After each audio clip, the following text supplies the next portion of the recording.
ගණන් වල නැතිව බැරි දෙයක් තමයි මේක දැනගන්න නැතිව තමයි ඔයාලා ගණන් බෑ කියලා කියන්නේ. හරිද? නිසා මෙන්න මේ ධන ඍණ නීති ටික හොඳට මතක තියාගන්න. මම අද කියලා දෙන්නම් ඔයාලට. ಗುಣ කිරීමේ සහ බෙදීමේ. ಗುಣ කිරීමේදී සහ බෙදීමේදී මොකක්ද සිද්ධ වෙන්නේ කියලා. හරි? දෙකේදී වෙන්නේ එකම දේ. මම ಗುಣ කිරීම විතරක් දාලා කියලා දෙන්නම්. හිතන්න මෙහෙම ධන අගය ಗುಣ කරනවා. දැන් මෙතන බෙදීමක් අයිති. හරි? ධන ලකුණක් තියෙන එක. ඉලක්කමක් වෙන්න පුළුවන්, ඉංග්‍රීසි අකුරක් තියෙන එකක් වෙන්න පුළුවන් ඕනේ. පිළිතුරට ලැබෙන්න ඕන ධන. අද මොකද? ධන ලකුණක් තියෙන එකක්, ධන ලකුණක් තියෙන එකේ ಗುಣ උනා, බෙදුණා. පිළිතුරට එන්න ඕන පුතා ධන පිළිතුර. පිළිතුර ධන වෙන්නේ. ඒක ඍණ ලකුණක් තිබ්බ එකක් ಗುಣ වෙනවා. නැත්නම් බෙදෙනවා. ඍණ ලකුණක් තියෙන එකකින් මොකද වෙන්නේ? වෙන්නේ පිළිතුර පුතේ ඒ ධන. ඔව්. ඍණ තමයි. ඔව්. ඍණයි තමයි. ඍණයි දෙන්නම තියෙන නිසා උත්තරේ ධන එනවා. ඔව් තමයි නීතිය. හරි? ඊළඟට බලමු තව එකක් මේ පළවෙනි කෙනාගේ ධන ಗುಣ කරනවා හෝ බෙදනවා එකමයි. ඍණ ලකුණක් තියෙනවා. පිළිතුරට එන්න ඕන ඍණ. මොකද? ඔව්. ලකුණු නේද? මම පස්සේ කියන්නම්. ධනයි ඍණයි ಗುಣ වුණොත් උත්තරේ දෙන්නේ ඍණ. දැන් මේක පටලවා ගන්න බෑ එකතු කිරීමට. මම කියන්නම් වෙනම. ඍණ ලකුණක් තියෙන එක ಗುಣ වෙනවා ධන ලකුණක් තියෙන.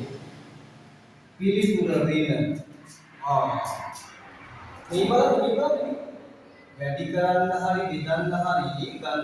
වැඩි කිරීම විතරයි ගන්නවා කියන්නේ. ඒ දෙන්නගේම ලකුණු සමානයි.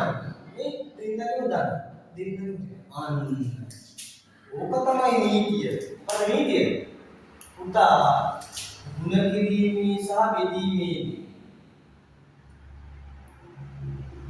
ಗುಣ කිරීම හා බෙදීම විතරයි ලකුණු සමානයි නම් දෙන්නගේ ලකුණු සමානයි නම්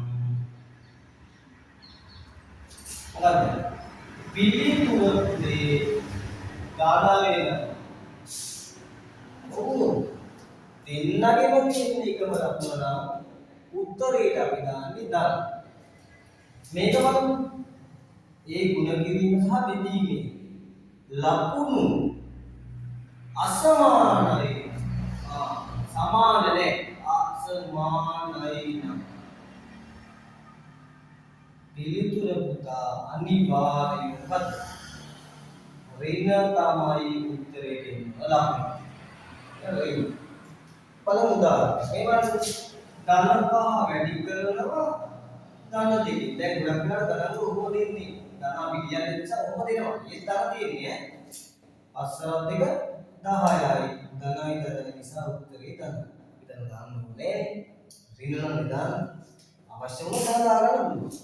ඊළඟට ඍණ දෙක ගුණ කරනවා ඍණ තුනේ. මේ දෙවරක් තුන ඉස්සෙල්ලා බලන්න ඊළඟට. 6යි. ඒක ලේසි කටලෙන්න. දෙන්නගෙම තිබුණේ එකම ලකුණ හැබැයි නේද? ඍණ තමයි. නමුත් එකම ලකුණ තිබුණේ. ඒක ඍණයි මොකද උනේ? දාන්න. අන්න ධන 6 තමයි උත්තරේ. බලන්න මෙහෙම එකක්. ඍණ 8 ධන ගුණ කරනවා. ඒක දාන්න ඕනේ නැහැ. මම කරන්නේ ඉස්සරහ දාන්නේ නැහැ සාමාන්‍යයෙන්. ඒක හිතා ගන්න දෙන්නේ නැත්නම් එයා දාන්න ඕනේ.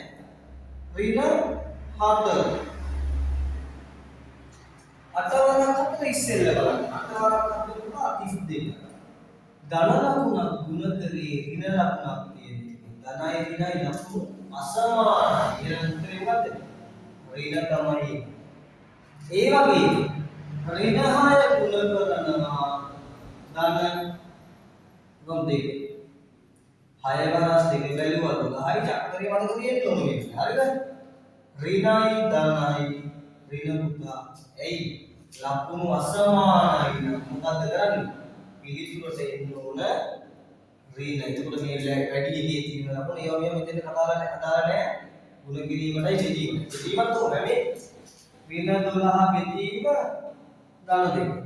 12 බෙදුවා දෙකේ 6යි ඍණයි ධනයි දෙක. මේ 18 බෙදුවා 6යි. දැන් ඍණයි කියන 18 6යි 3යි ඍණයි 2යි. අන්න එහෙම බෙදීමට ඔය නීතියමයි මේක පුතා අනිවාර්යෙන් මතක තියාගන්න ඕන. ඕක නැතුව තමයි ඔයාලට ගණන් හදාගන්න තේරෙන්නේ. චක්‍රය ඉවර නිසා ಗುಣ කරගන්න බෙදන්න තේරෙන්නේ. ඔය දෙක හදාගන්න අනිවාර්යෙන් පැහැදිලි වෙනසක් ඔයාලගේ ලකුණු වල තියෙනවා. ඔක වෙනස් වෙන්නේ නැහැ කවදාවත්. හරිද? මේක අවුරුදු 100ක් වෙනස් වෙන්නේ.